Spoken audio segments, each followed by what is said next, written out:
I read the letter left on the kitchen table by my soon-to-be ex-wife Julia for the 5th time and shook my head. She had left it for me the day after that fateful reunion, when she publicly humiliated me and cheated on me with that bastard Jules Connor. I hadn't seen her much since then for several reasons. First, she decided she needed a few more dates with Connor, despite my warnings. Second, we both work. But the most important reason was that she had been in the hospital for over a week. She was taken there the day after she lost consciousness at work. They did everything they could, but they couldn't figure out what was wrong with her. I had seen symptoms like this before and offered my suggestions to the hospital staff, but they rejected my suggestions. After all, I'm just a biomedical researcher, so they continued to run tests and rack their brains. By the time they realized that Michael Conroy was me, they were on the right track, but it was too late, and Julia's body was too badly damaged. Her organs were starting to fail, and all they could do was try to make her more comfortable. On the one hand, it hurt me to see what was happening to her, but on the other hand, I was glad she was out of the house. At least my nostrils would no longer be constantly assaulted by the stench of her infidelity. I took the letter Julia had left me and read it again. I had to reply to her, and do it as soon as possible. She often wrote me long, passionate letters, and I always enjoyed reading her messages. Her neat, elegant handwriting gave me pleasure, and her letters always aroused me.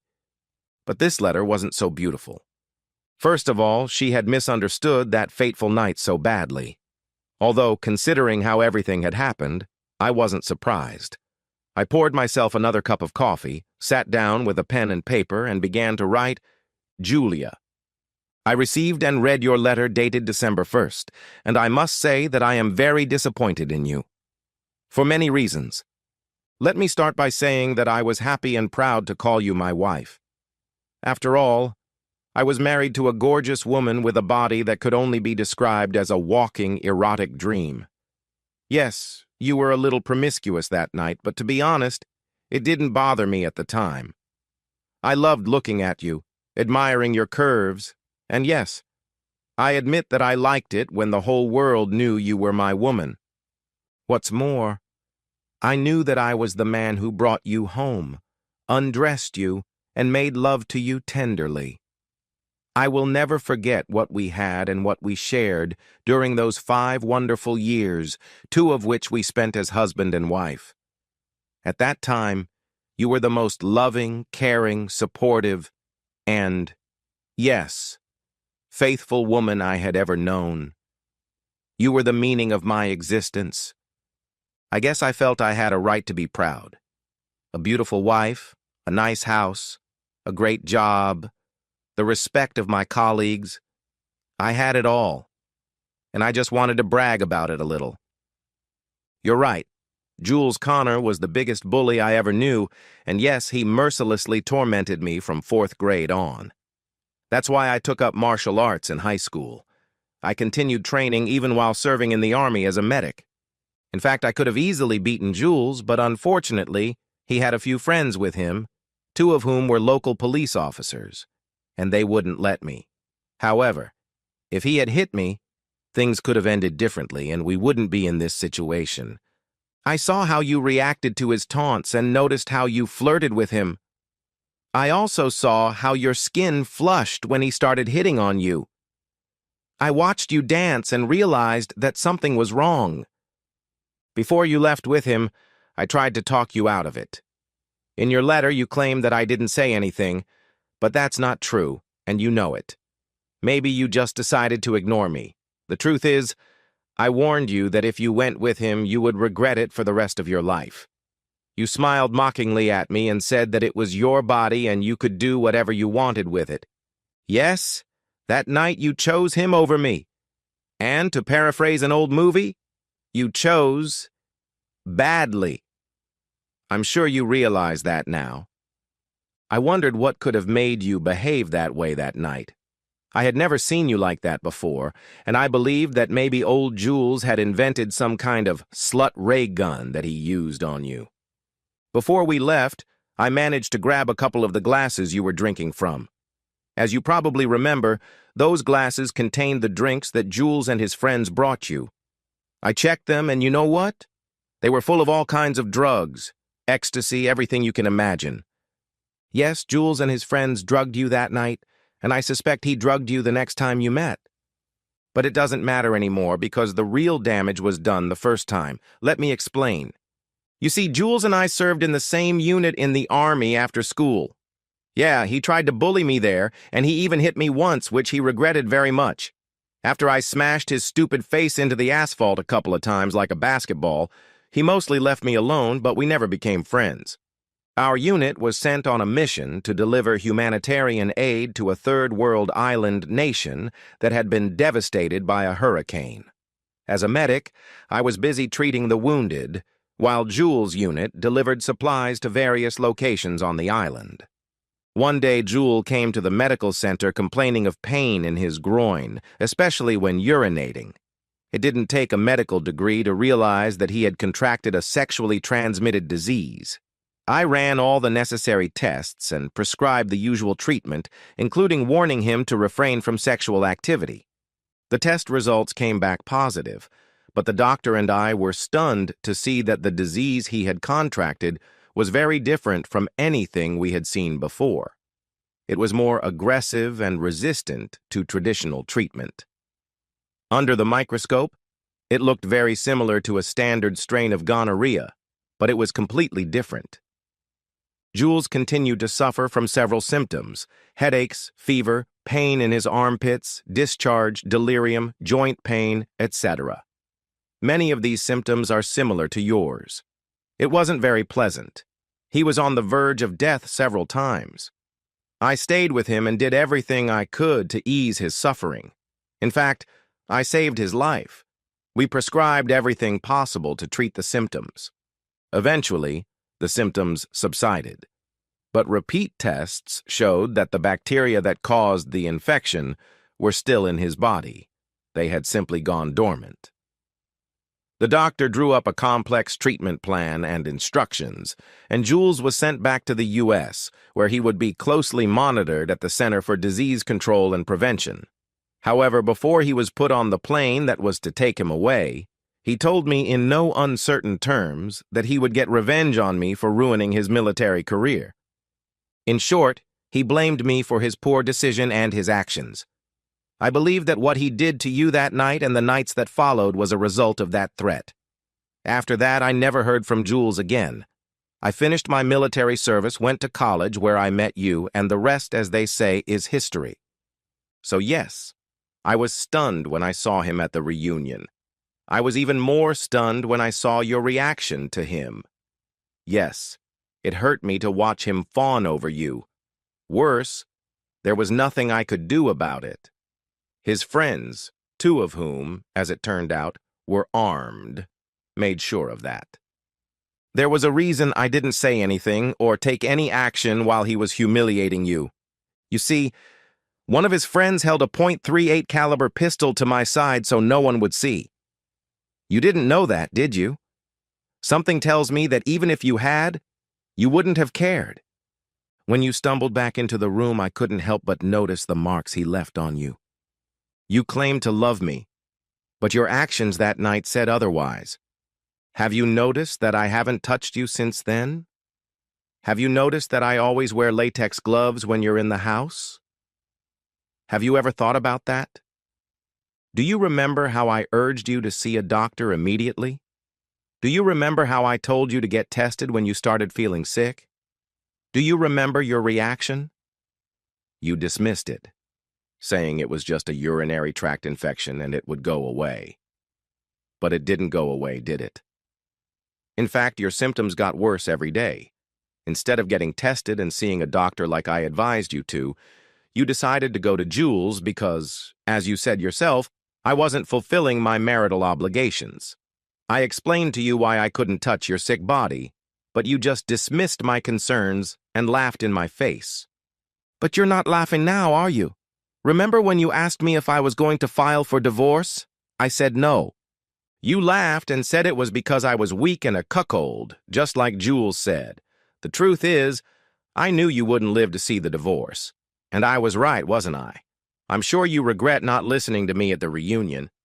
Who knows, maybe if you had listened, we would be working on our family right now. But that's not going to happen, is it? As for Jules, you should know that he and his friends are in custody.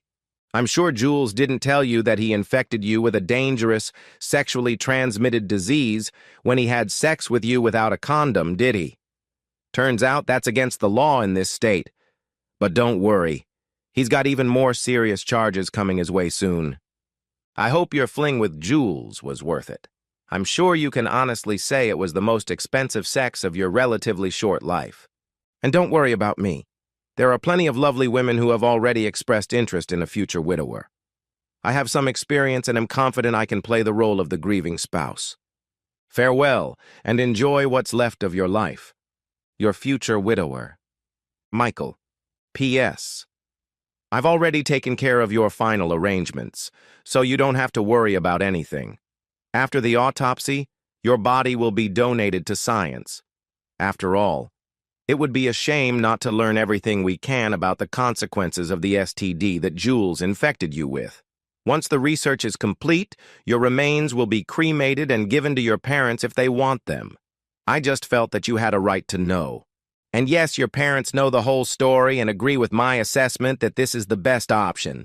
They're not very happy about it, but they understood when I told them the whole story. And before I forgot, I took the liberty of distributing your belongings. Your parents said they wanted all the photos I didn't want, so I gave them everything. I'll donate the rest to Goodwill, as I plan to remodel the house after you're gone. I read and reread the letter. Satisfied with what I had written, I folded it, put it in an envelope, and wrote her name on the envelope. I reheated my coffee and went out to the yard to smoke. I had quit smoking after my time in the military. Yes, it's a bad habit, but unfortunately, recent events have caused me to rethink some things. Then I locked the house, got in my car, and drove away. When I arrived, I entered the house and went to Julia's room, where I put on a mask, latex gloves, and a gown. She was lying on the bed, connected to tubes and wires, her body ravaged by disease. I looked at the nurse standing next to her. "How is she?" I asked. She shook her head. I knew what that meant. "How long does she have?" "Not long. Hours, maybe a couple of days, no more," she replied sadly. "Her body is failing. She won't live long." I nodded, understanding. "When she wakes up, please give her this," I asked, handing her the envelope. She took it, probably believing it was a love letter from Julia. "Of course," she said. "I'll take care of it myself. You can stay as long as you like." "Thank you," I said. She gathered her notes and headed for the door. "Why don't you stay with her, at least for a few minutes?" she said. "I'll be nearby if you need anything." She left without waiting for my answer. I had originally planned to just leave the letter and go, but I realized I had to put an end to this story. I looked back at Julia and saw that she had opened her eyes. "Michael," she whispered weakly, "please." I raised my hand to silence her and handed her the unopened letter. She took it with her bony hand and opened the envelope. I was shocked at how much weight she had lost in such a short time. She took out the letter and read it, tears streaming down her face. Her hands were shaking as she read the letter, and I could see that my words had hurt her deeply. Okay. I'm not usually a vengeful person, but her betrayal at the meeting brought out the worst in me. When she finished, tears were streaming down her face. Normally, I would have hugged her and tried to comfort her, but not this time. In fact, I remained 2 steps away from her bed. "I'm so sorry," she whispered. "Forgive me, Michael. I beg you." I thought for a moment, then shook my head. "I can't, Julia," I said. "What you did was too cruel. I warned you, but you didn't listen. Your passion clouded your judgment. Now you're paying for it, and soon Jules will pay for what he did too." "You don't love me?" she cried. "Not anymore," I said, making her sob. "I used to. but now I don't know who you are. Yes, Jules got you hooked on drugs, but you should have listened to me. And that letter you left, it says a lot. Do you want forgiveness? Look up that word in the dictionary.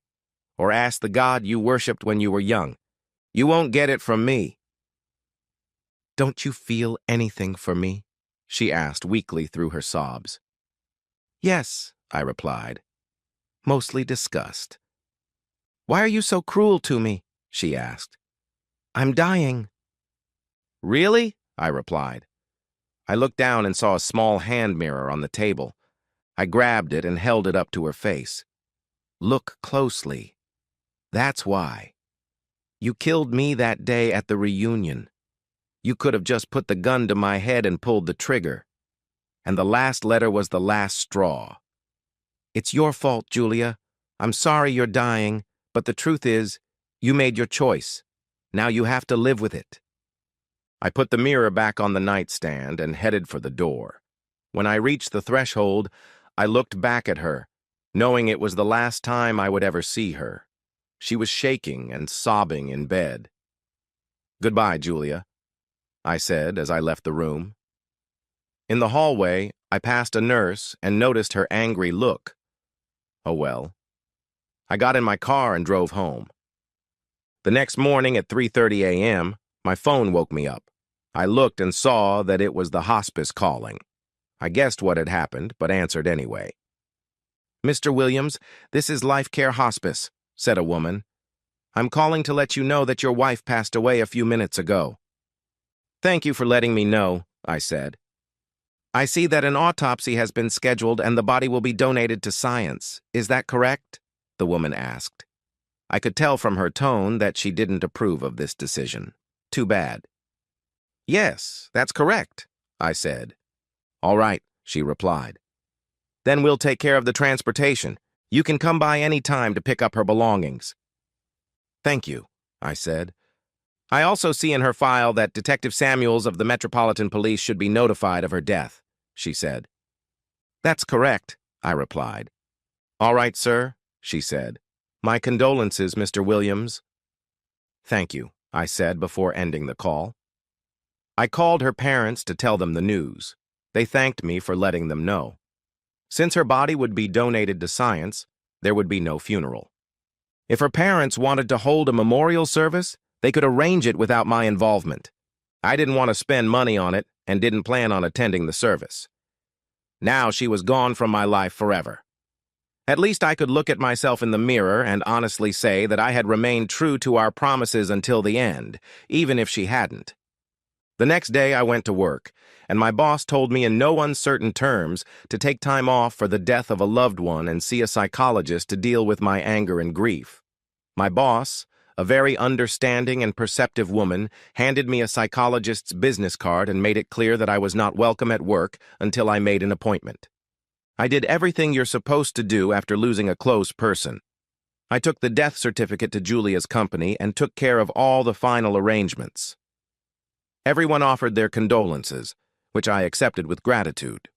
As Julia's heir, I was entitled to her 401k retirement account, which had about $25,000 in it, and her company-paid life insurance, which was 2.5 times her annual salary at the time of her death. I did the math in my head and realized that it would be just over $110,000, more than enough to pay her share of the hospital bills and still have money left over for a summer cruise in the Caribbean. The autopsy report confirmed what I already knew, and Jules Connor was charged with first-degree murder. I testified at his trial, which didn't last long. Connor had already admitted that he hadn't told Julia about his STD and knew the possible consequences of his actions. The jury quickly returned a guilty verdict. 2 weeks later, the judge sentenced Jules to death by lethal injection. His accomplices claimed they knew nothing about his SDT, but were nevertheless found guilty on lesser charges and sentenced to 5 years in prison. After the trial, I went to a sports bar to celebrate. As I sipped my beer, I heard a familiar voice calling me. I turned around and saw her, Danielle Jenkins. She was my classmate in college, and we had dated a few times before I met Julia. She was just as beautiful as I remembered her. I invited her to join me, and we reminisced about old times. It turned out that she had married another classmate of ours, Ronald Frizz, but divorced him a year later when she caught him with another woman. We spent the rest of the evening comforting each other and agreed to meet up over the weekend. I don't know how it will end, but after what Julia did to me, I was ready for anything. Who knows? Maybe next summer Danielle will go on a cruise with me.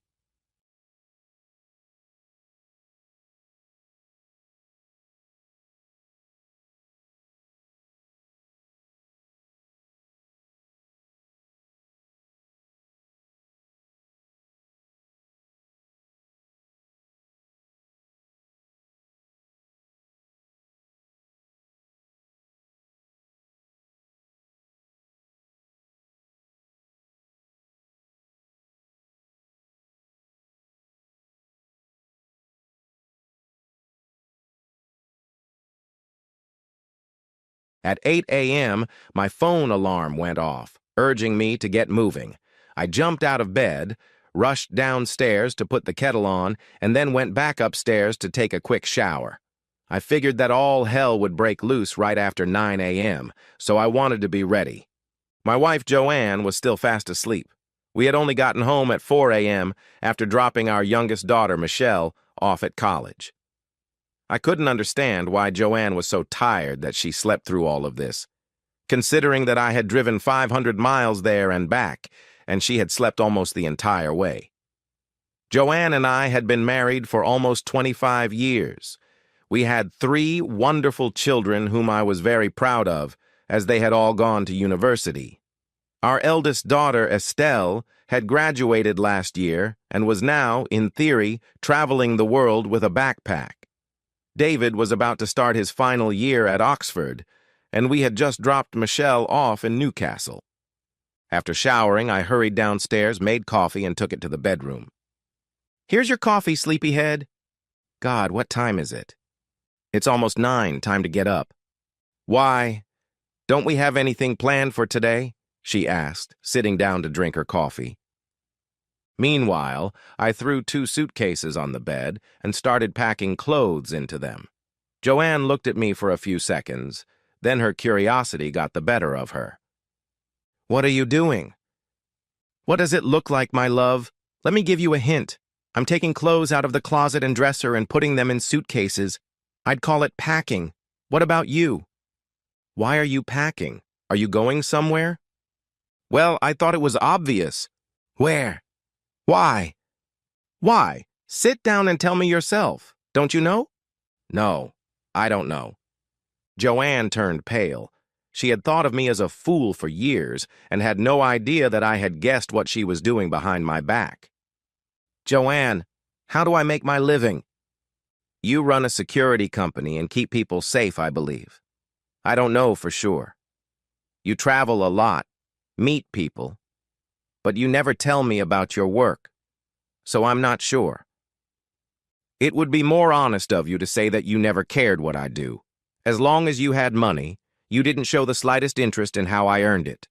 For all you know, I could be a bank robber." "Don't be silly. When we got married, you told me you worked for a large security firm. Then you started your own company. I know you work hard, but you never told me what you do." "Yes, Joanne, I do run a security firm. When our friends or acquaintances ask, I usually give them a vague answer. But in reality, I run a detective agency. I have 20 private investigators working for me. They all specialize in different areas. Some investigate corporate fraud and screen potential employees. Some do computer security, and some do what we call domestic affairs." Joanne suddenly turned pale, and I thought she was going to throw up. "Are you okay, Joanne? If you're going to be sick, try not to get on my clothes. Do you want me to get you a bowl?" "Don't be silly. I'm not going to be sick. But I don't understand what your work has to do with your packing.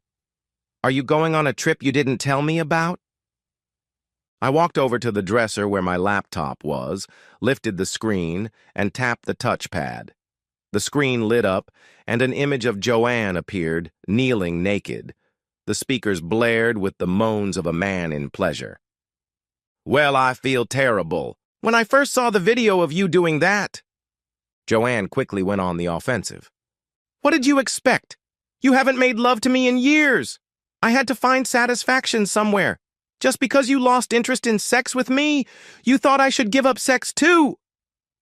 "Joanne, I stopped making love to you when I found out you were having a threesome with Tony and Greg, two trainers from the fitness club. Speaking of them, have you heard anything from Tony lately?" Joanne didn't answer. She just sat there staring at the screen. "You didn't answer. Have you heard anything from Tony lately?" "No, probably not. Well, just so you know, he was admitted to an AIDS clinic last month. If I were you, I'd get tested." Joanne was now crying out loud. "You bastard! You knew and you didn't say anything." "I didn't know what? I didn't know you slept with everyone you liked? Or did I not know Tony had AIDS? To be honest, I don't know how long he's been sick. Since you haven't slept with him in about 3 years, you're probably safe. But that doesn't mean you didn't catch something from one of the other bastards you slept with. Why didn't you tell me? If you had told me when you found out about Tony and Greg, I would have stopped cheating on you." "What would have been the point? You've been cheating on me since the beginning of our marriage. You didn't give a damn about me or my feelings. If I had argued with you, you would have run off to one of your bastards and left me with the children. No. When I found out you were sleeping around, I decided to wait until the children were out of the house and then leave you." "You're a cold bastard. Are you saying you planned to leave me as soon as our children left home?" "Not our children, Joanne. Your children. Only Estelle is mine. David and Michelle have other fathers." "Don't be stupid. Of course you're their father." "I doubt you know which of your lovers is their father. But you know that DNA is a wonderful science. It can be used to determine who a child's father is.